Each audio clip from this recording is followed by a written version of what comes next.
What's up, everybody? Hey, Tom Laird here, host of the Advice from a Call Center Geek podcast and founder of Expivia. For exceptional contact center outsourcing, trust Expivia. We're fully AI-driven, as all of you know, and can handle voice, email, chat, and all of your digital channels.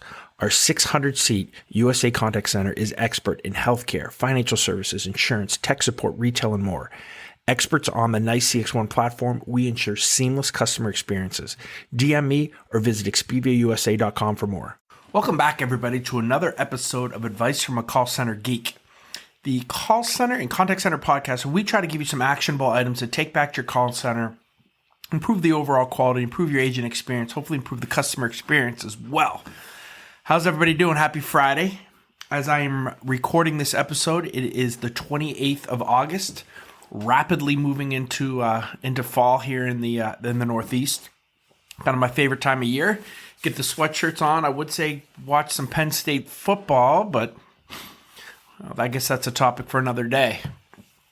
We'll see if that actually happens. Now they're actually, the Big Ten is actually talking about coming back right after the election, which is raising some eyebrows around here. But anyway, what I wanted to talk to you today is about customer journey mapping and finding out root causes of service issues.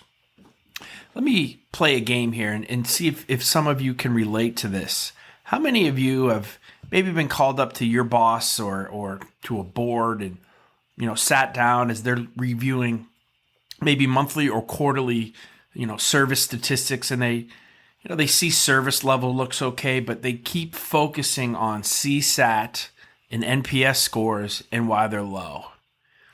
And the assumption is that you're doing a poor job in the call center, that the call center associates are not servicing properly, that there's a huge issue with the contact center. And a lot of times, you don't know what to tell them other than we're training all the time. I have a great staff. We're tenured. Our turnover is low. Our key stats are really good. Service level, handle time. This team is seasoned. We're doing well. And they come back to you and say, well, obviously you're doing something wrong because we're not servicing customers. Our NPS score is low. Our CSAT score is low. If they're looking at sentiment, it's not looking good. So what do you do? And how do you combat that? One. And two, how do you fix the problem? Because that's the bottom line, whether you're getting yelled at or not. Obviously there's a problem or there's a disconnect somewhere. So how do we give ourselves a little ammunition to go back and explain really what's going on, first of all? And second of all, how do we fix it? Well, that's where customer journey mapping really comes into play. And there's a lot of different ways to do this. And I'm not going to get deep into how to do it. We'll probably maybe do a whole episode on the ins and outs of that.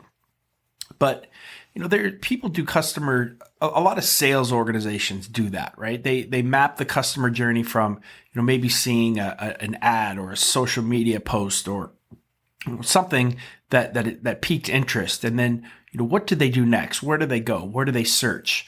Do they contact? Do they go to your website? Excuse me. Do they buy online? What does that process look like? And kind of a visual interpretation of what the customer is doing. Well, we can do kind of the same thing on the service end and find out really what's going on, through the process.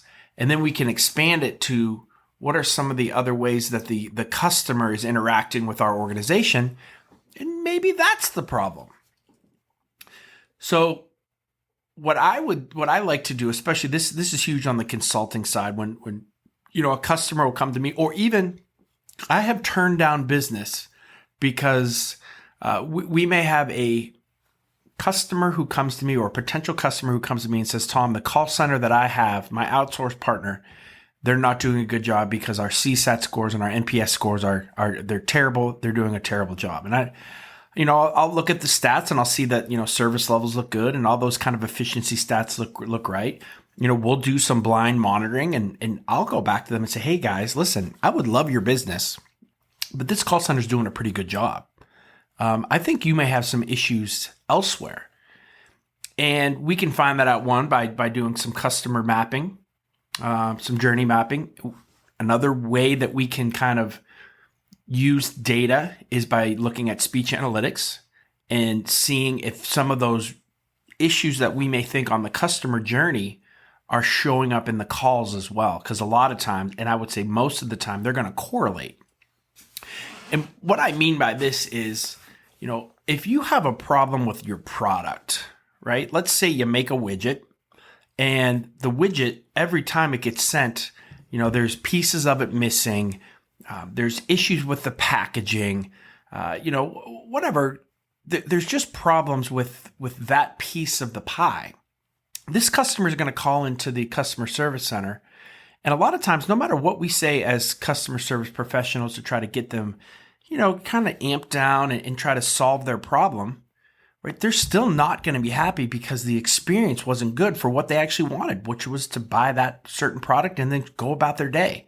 And now they got to make this extra phone call. They got to spend this extra time doing this. And those are what shows up on NPS and CSAT scores, right? More than if the rep was rude on the call or if the rep was super nice on the call.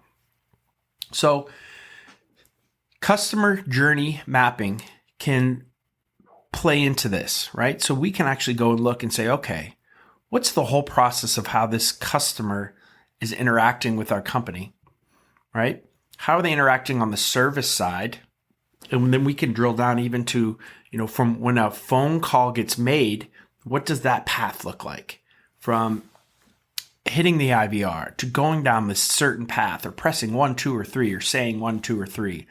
Is that painful? Is that an issue? Is that just a process that nobody likes doing? Is the routing tree just kind of screwed up and cuts people off and leaves people hanging? How is the chat, and how are you initiating chat? Do you have your chat up, but nobody's on the other end, right? So basically you have that box up, but are you saying, hey, we'll get back to you in 24 hours? Things like that aren't rep issues, that are kind of thorns in the side of service, have nothing to do with the actual call center rep servicing calls. They have everything to do with the culture, the policies, the procedures that the organization has set up that affects the servicing quality. I hope that makes sense. So there's so many things now because of technology, because of e-commerce, because of websites, because of different channels to communicate, that we can screw up. And you know who takes the brunt of that? The call center rep. So anytime that you are seeing that you think your team's doing well, but you have CSAT scores that are low, you have NPS scores that are low, it may be a good idea to sit down and kind of draw out all the touch points that the customer is dealing with. What are you hearing on calls? What are some areas that are outside the call center that are posing problems? And again, I personally love speech analytics for this because all this data shows up, right? So, sometimes we do a journey map, a customer journey map, and then we correlate it to speech analytic data. If we have a customer who's having an issue, I like to kind of do it the other way. And I'm going to come to them and say, hey, listen, we have a bunch of keywords that are negative keywords on self-service model, website. We've drilled down to website and we found out that it's there's a specific form that is a sales form that's not populating, or it's slow, it's delaying the interaction, and really drill down into those things. And then we can kind of journey map it and find out maybe other areas that are posing problems to customers that are not the customer service center's fault. So again, shorter podcast, just a kind of quick note, but I think it's really important that a lot of times, especially if you're listening to this podcast, you are a call center geek, right? You're not listening to this because it's just like the funnest, most enjoyable thing ever. Hopefully you're getting information because you want that information to improve your center. And that's kind of the rush that you're getting out of this, not actually hearing my voice, just kind of, drone on about customer service and call center topics.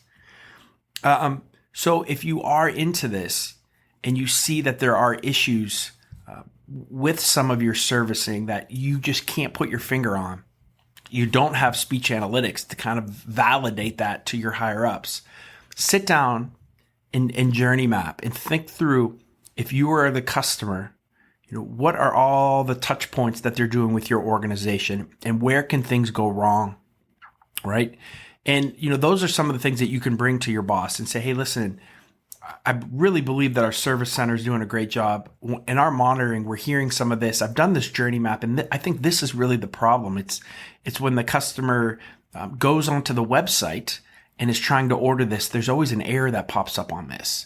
We're starting to hear that in the call center. Be very proactive with that.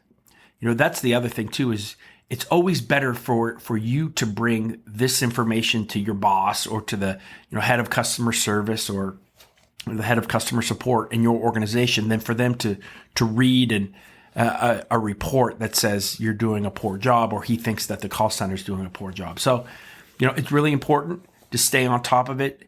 Make sure that you kind of have your ears to the ground, that if things are popping up in your calls that customers are getting frustrated on, make sure that you're not ignoring that. Right? Because you're the one that's going to end up getting bit. If you do ignore what the things that the customers are saying, obviously it's poor, just overall a poor business model, right? But second of all, the call center is going to get beat up. The call center is going to get blamed.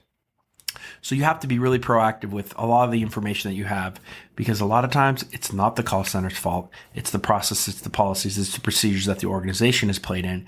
But it's not good enough to say that. You got to really figure out, or your team needs to figure out, at what piece of the pie is something broken. So again, that's been kind of resonating in my mind for a while. We get this a lot with our call center clients, right? So if we have a client that comes to us and they're having issues, they move their program over to Expivia, and we're still having lower customer sentiment scores. I'm super proactive then at looking and finding out what is the root cause of that issue. Because if I don't do it and these reports go out, it's going to look like we're just servicing poorly when we're not. So, again, it's good for the customer. It's good for you to understand that. It protects your call center agents from, undue scrutiny that they don't deserve. Because you know what? Working in call centers hard enough. We're going to make mistakes, but we don't need to be blamed for things that aren't our fault. So again, customer journey mapping. We'll get deeper into this in a couple more podcasts of actually how to do it. There's a ton of really cool things online as well that you can kind of check out to kind of start to think that through. But that's kind of what I have for you guys today. Over this past week, we have had about another, I think it's 65 or 72, right around in there. I forget what the final count is. Members join our texting community, the Advice from a Call Center Geek texting community. So if you just want to text Call Center Geek to 814-247-0366, it'll ask you a couple questions. They'll get you signed up for the texting community. I just sent out, I think, 125 books to all the members of the community that we had as this week. So we're trying to do some cool things and give you guys some exclusive content to try to help. Again, I don't sell it all in it. You'll never hear really about Expivia. It's just kind of more ways for me to interact with you guys. And then if you have any questions, I just did about an hour long, really just a BS, not BS, but a session with a member. And we just talked, he had some questions. He's new to the industry. He has a really awesome analytical background. So really good with the numbers, but then, it's just correlating some of the call center concepts with that. So, we kind of talked, and hopefully I could help him through that. So if any of you guys want to just kind of literally have we can set up a Zoom call and have a quick talk. And hopefully if there's any specific questions, or if you're new, I've done this with multiple listeners and subscribers. So again, thanks guys. I hope you have a great weekend. If you are listening to this the day that I'm posting it here on Friday. But if not, I will talk to all you guys next week.